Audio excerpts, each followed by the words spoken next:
Kita akan masuk ke step terakhir dari intervention mapping. Step ke-6, membuat rencana evaluasi. Mengapa rencana evaluasi ini dibutuhkan? Karena kita perlu memonitor dua hal. Kita perlu memonitor apakah program kita sudah dirancang dengan baik. Yang kedua, kita perlu memonitor apakah program intervensi kita sudah dilaksanakan dengan baik. Jadi perancangannya perlu dievaluasi dan pelaksanaannya perlu dievaluasi. Apa yang dibutuhkan untuk mengevaluasi perancangan program dan pelaksanaan program? Ada 3 hal setidaknya. Kita perlu merumuskan pertanyaan-pertanyaan yang perlu diajukan untuk mengevaluasi, baik itu mengevaluasi perancangan maupun mengevaluasi pelaksanaan. Apa saja pertanyaan-pertanyaan yang perlu kita ajukan? Ini perlu kita rencanakan, perlu kita rumuskan. Yang kedua, kita perlu rumuskan indikatornya. Yang baik itu seperti apa? Indikator yang tidak baik itu seperti apa?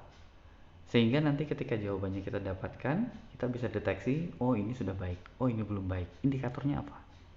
Yang berikutnya kita perlu tentukan desainnya, desain evaluasinya. Tampilannya nanti seperti apa? Siapa yang akan kita evaluasi? Pertanyaan yang mana akan diajukan ke siapa?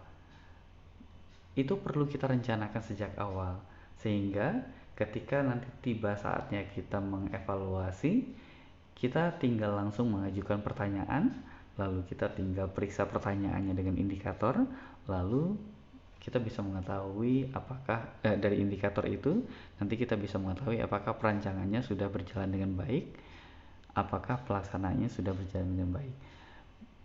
Dalam pelaksanaan, kalau misalnya ada yang belum berjalan dengan baik, bagian mana yang belum berjalan dengan baik, agar kita bisa segera melakukan penyesuaian sedini mungkin.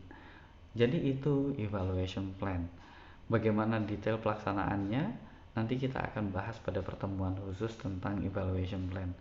Nah, jadi itu dia intervention mapping, ada 6 step. Jadi merancang program intervensi itu tidak hanya sekedar bikin program saja. Ada banyak proses yang mesti dilaksanakan.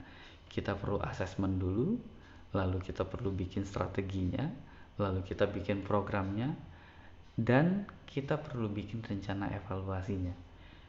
Kalau step-step itu sudah kita lakukan dengan baik, maka kita bisa berharap program intervensi kita akan bisa efektif memberikan hasil yang kita harapkan. Tapi kalau kita tidak tahu bagaimana cara bagaimana cara merancang program intervensi dengan baik, apa saja step-stepnya, bagaimana kita bisa merancang program intervensi yang efektif. Jadi pelajari dengan baik ke-6 step ini, karena 6 step ini akan bisa membantu kita dalam merancang program intervensi yang bisa memberikan hasil yang kita harapkan.